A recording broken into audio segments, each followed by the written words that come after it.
국내에서 신종 코로나 바이러스 감염증 환자가 4명 추가 발생했습니다. 국내 확진 환자는 퇴원 환자를 포함해 총 23명까지 늘어났습니다. 보건용 마스크, 손 소독제 매점 매석 행위 등 신고센터에 소비자들의 신고가 본물 터지듯 쏟아지고 있다고 합니다. 터무니없는 가격과 판매 행위에 대한 불만이 다수입니다. 세계 교육약 위축과 반도체 경기 부진 등으로 지난해 경상수지 흑자가 7년 만에 가장 작았습니다. 하나은행이 3일간 판매한 연 5.01% 특판 적금에 136만 명의 가입자가 몰렸다고 합니다. 자, 오늘 이슈 플러스에서는 저금리 시대에 귀해진 고금리 적금 상품에 대해 알아보도록 하겠습니다. 센 뉴스 플러스 시작합니다.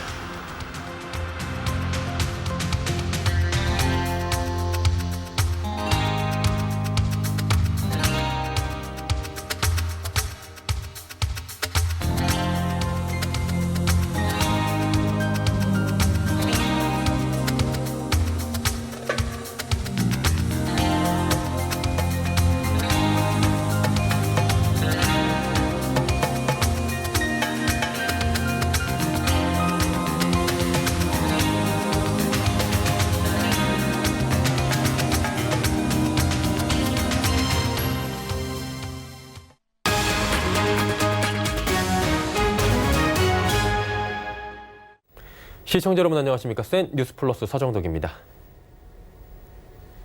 국내에서 신종 코로나 바이러스 감염증 환자가 4명 추가 발생했습니다. 국내 확진 환자는 어제 퇴원한 2번 환자와 오늘 퇴원 예정인 1번 환자를 포함해 총 23명까지 늘어났습니다.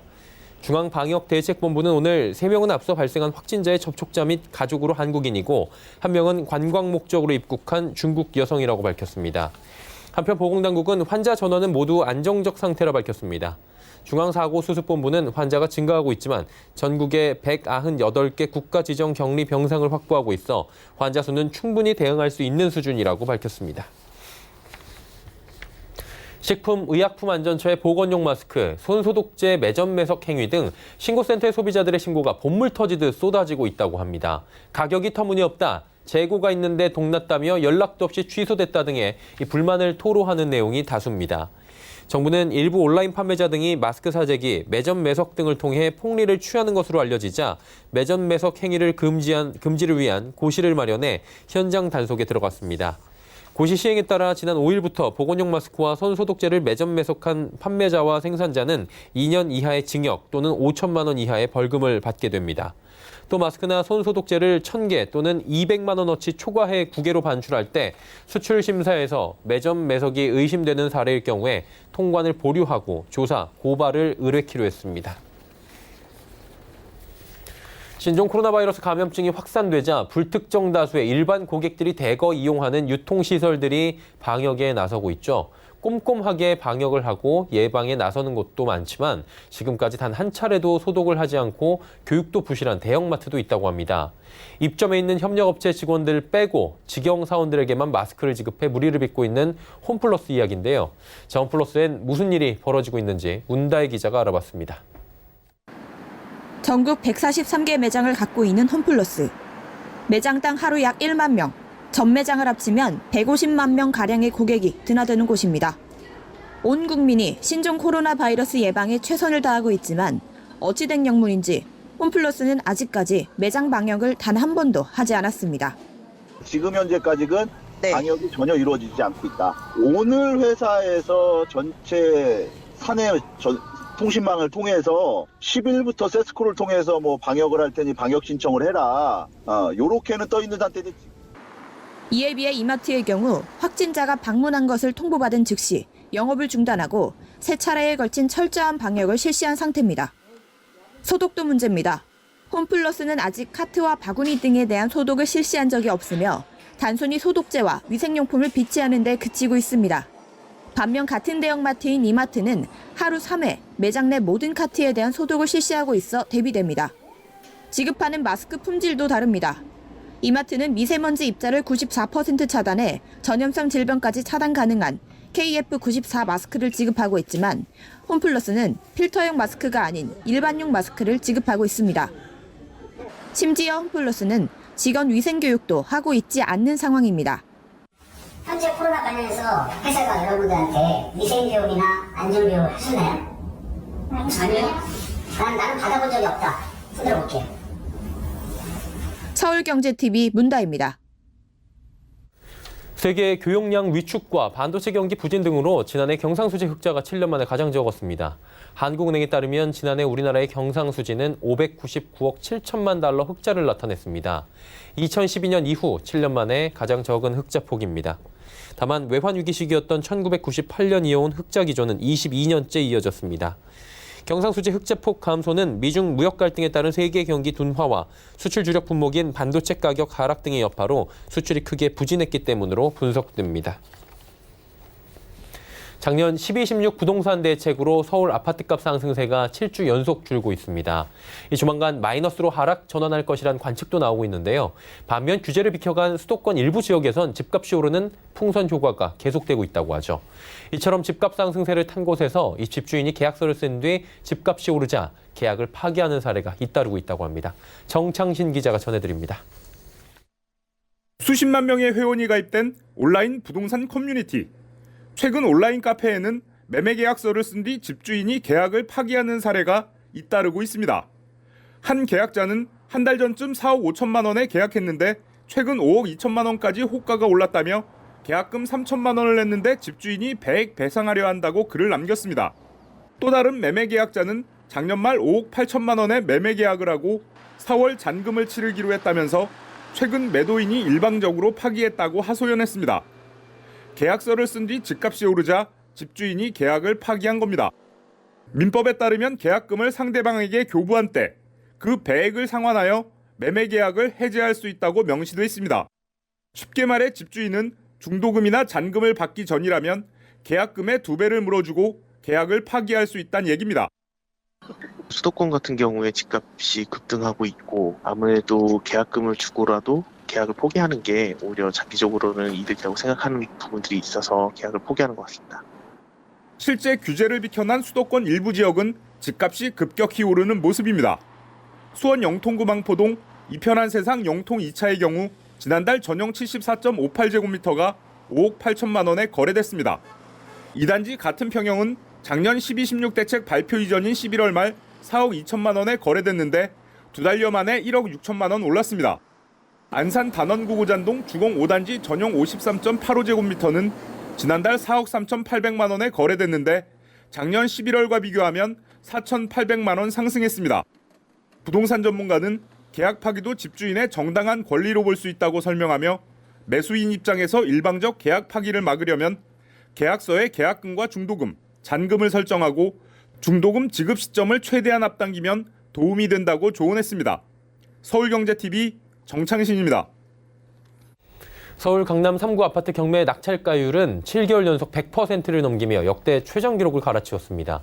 경기도 수원과 용인 아파트 경매에서는 역대 최다 평균 응찰자 수를 기록하기도 했습니다.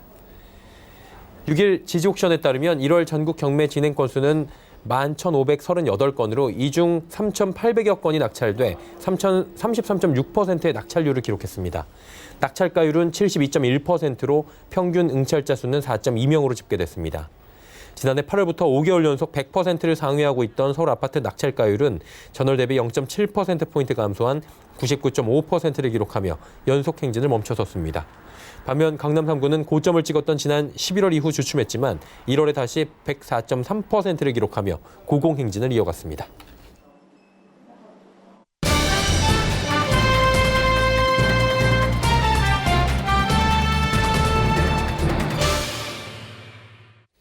요 며칠 적금 통장 만들려고 휴대전화 붙들고 계셨던 분들 많으셨을 겁니다. 하나은행이 사명 변경을 기념해 최고 5.01% 금리를 보장하는 특판 적금을 내놓자 어플리케이션 접속이 사흘 내내 폭주한 거라고 하는데요.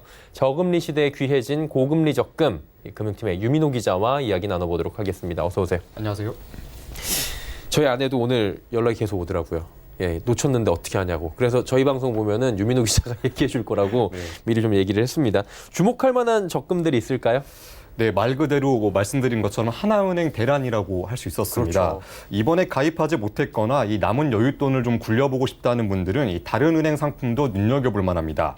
우선 준비한 표를 보겠습니다. 이번 달 1금융권을 기준으로 가장 높은 금리를 주는 적금 상품을 순서대로 3개만 좀 추려봤습니다. 네. 보통 은행들은 이 기본 금리에 우대 금리를 좀 더해서 최대로 받을 수 있는 금리를 좀 보여줍니다. 이자율이 높다 싶으면 여지없이 우대 조건 맞추기가 쉽지 않습니다. 이 하나은행의 하나 원큐 적금은 최고 연 3.6%로 금리가 높은 편인데 이 우대 조건 금리도 달성하기가 쉬운 편입니다. 이 하나은행이 오픈뱅킹 서비스 출시를 기념해서 내놓은 상품인데요. 우선 스마트폰을 통해 가입하기가 쉽고 이 마케팅 동의나 오픈뱅킹 이체 등 비교적 수월하게 최고 우대 금리를 설정할 수 있습니다. 이 기본 금리는 연 1.8%입니다. 네, 최고 3.75%를 주는 이 대구은행의 쓰담쓰담 적금, 이름 참 귀여운데 이 우대금리 달성이 좀 까다로운 편입니다. 네. 이 이자를 많이 주는 대신 이 카드 결제 금액이 입금 누계액이 50% 이상, 그러니까 대구은행 신용카드를 써야 된다는 건데요. 이 또 상품 가입 1년간 결제 금액이 300만 원 이상 넘어야 되는 겁니다. 이자 더 받으려면 이 카드를 더 써야 하는 셈인데 어차피 사용해야 할 생활비 등을 해당 은행 카드로 사용할 게 아니라면 현명한 선택은 아니다 이렇게 볼 수 있을 것 같습니다. 조삼모사도 안 되는 것 같은데요. 이렇게 쓰면 소비가 더 늘 것 같은데. 시중은행과 지방은행 등의 상품들을 밟고요. 금리 좀 잘 준다는 게 저축은행인데 그쪽 사정은 어떻던가요? 네, 저금리 기조에도 저금리 기조 때문에 저축은행 이자도 요즘 만만치 않다 이런 평가가 나오고 있습니다. 그래도 잘 살펴보면 여전히 시중은행보다 더 높은 금리 쳐주는 적금 상품들이 좀 꽤 있었습니다. 저축은행 상품들도 4개 정도로 표를 좀 정리를 해봤습니다. 우선 DB저축은행의 드림빅 정기적금 무려 6.9%의 최고 우대 금리를 제공하는데 상당히 높습니다. 이것도 역시 우대 조건 달성 까다롭습니다. 우선 적금 들고 나서 이 DB 손해보험에 자동차 보험에 가입해야 됩니다. 30만 원 이상 보험료를 내고 신규 가입을 하거나 이 갱신 시 만기 적금 만기 때까지 보험을 유지해야지 6.9% 온전하게 다 받을 수 있습니다. 반면 웰컴저축은행의 이 웰컴 첫거래 우대 2정기적금은 이 최고 금리가 연 4.2%지만 우대 금리 받기가 좀 수월한 편입니다. 이 기본 금리는 3.2%로 저축은행 적금 중 가장 높았고 1% 우대 금리도 자동이체 8번만 하면 달성할 수 있어서 좀 이렇게 좀 시청자들에게 좀 추천해주고 싶은 약간 그런 상품으로 좀 꼽아봤습니다. 네, 끝으로 금융상품은 이거 많은 분들이 좀 모르시던데 이 기대 수익률이 높을수록 손실 위험이 커서 이 하이 리턴, 하이 리스크라고 좀 하지 않습니까? 그렇죠. 그래서 하지만 적금은 이 시중은행, 지방은행, 저축은행 등 구분 없이 모두 최대 5천만 원까지 예금자 보호를 해주기 때문에 이 금액보다 더 높은 금리를 찾아 욕심을 부려도 위험 리스크가 더 커지지 않는 그런 상황입니다. 한마디로 5천만 원 한도 내에서는 무조건 높은 이자를 찾는 게 이득이다. 라는 거잖아요. 마지막으로 주변에서 하나은행 앱 클릭 안 해본 분들 없다고 할 정도로 오늘 대란이었습니다. 실검 계속 올라오고 판매가 마무리됐다고 하는데 어느 정도 가입한 거예요? 네, 하나 더 적금 말 그대로 마지막까지 한 명이라도 더 들려고 좀 북새통을 이뤘습니다. 네. 이 출시 이틀 만에 가입자 수 80만 명이 넘었고 이 마지막 날까지 대란이 이어지면서 모두 136만 명이 계좌를 튼 것으로 집계됐습니다. 이 금액으로는 약 3,800원어치를 팔았습니다. 네. 흥행은 확실히 성공한 것 같습니다. 오늘 적금 상품들 꼼꼼하게 짚어봤고요. 금융팀의 유민호 기자와 함께했습니다. 고맙습니다. 감사합니다.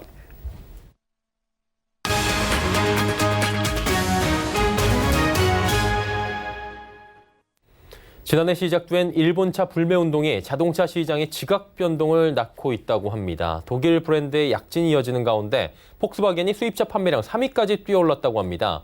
올해 공격적인 신차로 수입차의 대중화를 이끈다는 포부인데 정세미 기자가 전해드립니다.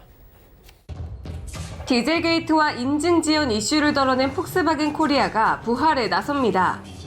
이를 위해 폭스바겐이 오늘 그랜드 하얏트 서울에서 슈테판 크랍 사장 등이 참석한 가운데 더 그레이트 비전을 주제로 간담회를 개최했습니다. 지난 2015년 이후 부진에 시달린 폭스바겐은 지난달 국내에서 1,753대를 판매해 지난해 같은 기간 대비 판매량이 4배 이상 많아졌습니다. 수입차 전체 브랜드에서도 메르세데스 벤츠와 BMW에 이어 3위에 올랐습니다. 이 같은 실적 향상은 세단 모델인 아테온이 이끌었습니다. 아테오는 지난해 12월 2,000대 이상 팔린 데 이어 올해 1월에도 약 1,190대 판매되며 베스트셀링카에 올랐습니다. For the last 3 months, Volkswagen was ranking third in the import market again. The Arteon even became the best-selling model in the import market in 2 consecutive months, in December 2019 and last month in January 2020. 폭스바겐은 올해에도 신차 행진을 이어갑니다. 첫 신차로 지난 2002년 1세대 출시 후 누적 판매량 100만 대를 돌파한 대형 SUV 3세대 투아렉을 국내 시장에 투입합니다. The technology-laden new Touareg is Volkswagen's incredibly styled answer to the existing premium SUVs in the market without losing the focus who our customers are. The new Touareg also clearly follows our strategy to democratize the import market. 이후 중장기적으로 T로 시작하는 티구안 올스페이스와 T록, 테라몬트 등으로 구성된 5T 전략을 추진한다는 계획입니다. 서울경제TV 정샘입니다. 국토교통부는 오는 17일부터 전국 16개 시도에서 청년과 신혼부부를 위한 공공매입 전세 임대주택 1차 입주자 모집을 시작한다고 밝혔습니다. 모집 물량은 총 27,900여 호로 이달 중에 입주 신청을 하면 다음 달부터 입주가 가능합니다. 이번 모집에서는 지난해 말 개정된 청년의 매입 전세 임대주택 입주 자격 개편 내용이 새롭게 적용됩니다. 그동안 임대주택이 소재하는 시군구에 거주 중인 청년은 가구, 소득과 관계없이 4순위로만 지원이 가능했지만 이번 모집부터는 1순위로 신청할 수 있습니다. 벤처업계가 4월 총선을 앞두고 정책과제를 제언했습니다. 4차 산업혁명 시대 벤처 생태계에 활력을 불어넣어야 한다는 건데요. 규제개혁 컨트롤타워를 일원화해 신산업과 유니콘 기업 육성에 속도를 내야 한다고 목소리를 높였습니다. 김혜영 기자입니다. 벤처업계가 21대 총선 공약을 제안했습니다. 벤처 강국으로의 도약을 통해 한국 경제의 활성화를 꾀해야 한다는 겁니다. 국내 경제 생태계에서 차지한 역할이 그 어느 때보다도 소중하고 귀중하다고 저는 생각합니다. 이 시기에 맞는 그런 경제적 정책이 각 당의 전략적인 그런 공약으로 꼭 선정되고 또 실행됐으면 하는 그런 기대감으로. 우선 규제 개혁을 위한 총괄 조정 시스템이 필요하다고 지적했습니다. 각종 규제에 얽매여 신산업이 속도를 내지 못하고 있는 상황에서 조정 기능이 여러 부처로 분산되어 있어 신산업 육성에 발목을 잡고 있다는 겁니다. 벤처업계는 타다 등을 예로 들며 이를 개선하기 위한 컨트롤타워 일원화를 요구했습니다. 또한 지자체의 벤처 정책 고도화도 필요하다고 꼬집었습니다.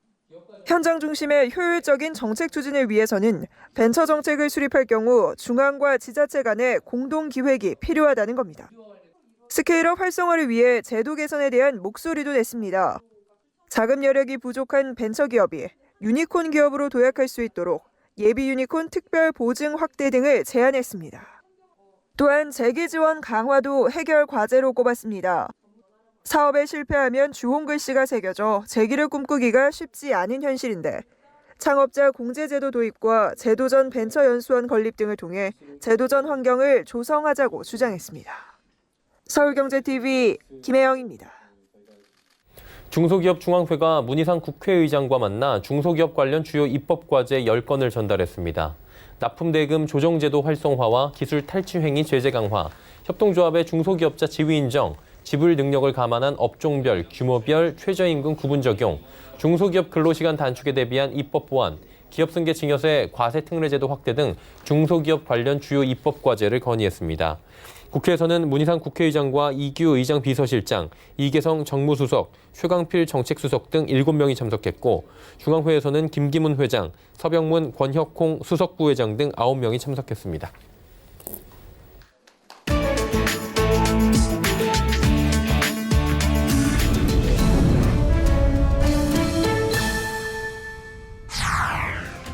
신종 코로나 바이러스의 첫 발원지인 우한 시내의 컨벤션 센터와 경기장 등이 임시 병원으로 활용되고 있습니다. 이렇게 마련된 병상 규모는 총 4,000개에 달하며 가벼운 증상을 보이는 환자를 대상으로 치료를 하고 있습니다. 이곳에는 2,000명이 넘는 인력으로 구성된 20개의 국가 응급 의료팀이 참여했습니다. 국가응급의료팀은 주요 응급 상황에 대비해 조직됐는데 이들의 의료 능력은 중급병원과 맞먹는 것으로 알려졌습니다. 한편 전시장 등을 임시병원으로 전환하는 공사에는 모두 400여 명의 인부들이 투입됐으며 작업 시간은 하루도 채 걸리지 않았다고 합니다. 브라질 정부가 신종 코로나 바이러스 발병의 중심지인 중국 우한시에 공군 항공기 2대를 보내 자국민들을 대피시키기로 했습니다. 페르난도 아제베도 브라질 국방부 장관은 공군 항공기 2대가 스페인과 폴란드에 들러 주유를 할 예정이며 금요일 우한에 도착할 것이라고 말했습니다. 브라질 외무부는 중국 국적의 가족 4명을 포함해 29명이 대피할 것이며 우한 밖에 살고 있는 다른 자국민들도 대피할 것이라고 설명했습니다. 승객과 의료진 그리고 항공기 승무원들은 수도 브라질리아에서 서쪽으로 150km 떨어진 아나폴리스의 공군기지에 18일간 격리될 예정입니다. 브라질은 아직까지 신종 코로나 바이러스 감염 확진 사례는 없습니다. 영국 항공의 모기업인 IAG의 최고 경영자 윌리 월시가 신종 코로나 바이러스 감염증으로 인한 세계 여행 수요 영향은 미미할 것으로 본다는 견해를 밝혔습니다.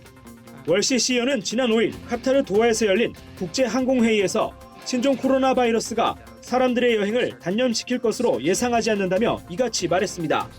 이어 항공업계는 만약 신종 코로나 사태로 인해 중국 경기 침체가 발생하더라도 이를 흡수할 만큼 건강하다고 덧붙였습니다. 그는 항공사들은 과거보다 경제 충격에 더 잘 대응할 수 있다면서 항공업계의 대응 능력에는 의문의 여지가 없다고 강조했습니다. 화려한 색채의 수조 안에 만여 마리의 해파리가 떠다니고 있습니다. 프라하의 아르카디 판크라 쇼핑몰 옥상에 마련된 수족관인데요. 이 쇼핑몰은 세계 최대 해파리 수족관으로 기네스북에 오르길 희망하고 있으며 약 40여 종의 해파리를 보유하고 있습니다. 이 수족관은 세계에서도 몇 명 안 되는 해파리 사육 전문가인 빌렘 베드랄이 설계부터 사육까지 담당하고 있습니다. 베드랄은 방향 없이 물 위를 그냥 떠다니는 해파리의 특성을 고려해 둥근 수족관을 디자인했습니다. 직사각형이나 네모난 수족관에서는 해파리가 모서리에 끼어서 다치는 일이 잦기 때문이라고 설명했습니다. 경찰관의 손에 끌려가는 한 소년. 갑자기 7명의 경찰관이 달려와 집단 구타를 시작합니다. 칠레 푸엔테 알토 마을의 CCTV에 포착된 이 영상이 공개되면서 구타에 가담한 경찰관 7명에게 정직 처분이 내려졌습니다. 구타를 당한 사람은 18세 소년으로 갈비뼈 골절과 등에 심각한 타격을 입은 것으로 알려졌습니다. 피해 소년의 부모는 아들이 살아있는 것이 행운이라며 경찰의 과도한 폭력 사용을 비판했습니다. 에두아르도 위트 경찰대령은 문제의 경찰관들은 징계를 받을 것이며 이 사건을 조사할 것이라고 말했습니다. 무려 24년간 아프리카의 케냐를 철권 통치한 데니얼 아랍 모이 전 케냐 대통령이 사망했습니다. 향년 95세입니다. 로이터 통신 등에 따르면 우후루 케냐타 현 대통령이 국영방송으로 발표한 성명을 통해 모이 전 대통령의 사망 소식을 전했습니다. 모이 전 대통령은 숨지기 전 한 달 넘게 입원해 있었던 것으로 알려졌습니다. 케냐 역사상 최장 집권 대통령인 모이의 통치 기간은 압제와 경제난, 부패로 얼룩졌습니다. 지난 1978년 집권 후 1982년 159명의 사망자를 낳은 쿠데타를 겪으면서 우상화 작업을 진행하는 등 권위적인 통치자로 변해갔습니다.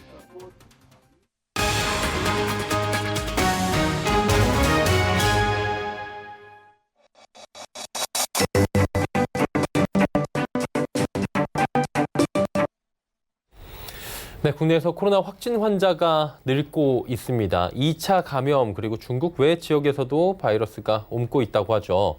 접촉을 했더라도 음성으로 나온 사람들의 공통점, 마스크였다고 합니다. 가장 기본적일 수 있는 개인 위생과 마스크 착용, 나를 위해서도 중요하지만 남을 위해서도 중요해 보입니다. 오늘 하루도 건강하게 마무리하시길 바랍니다. 뉴스 마치도록 하겠습니다. 고맙습니다.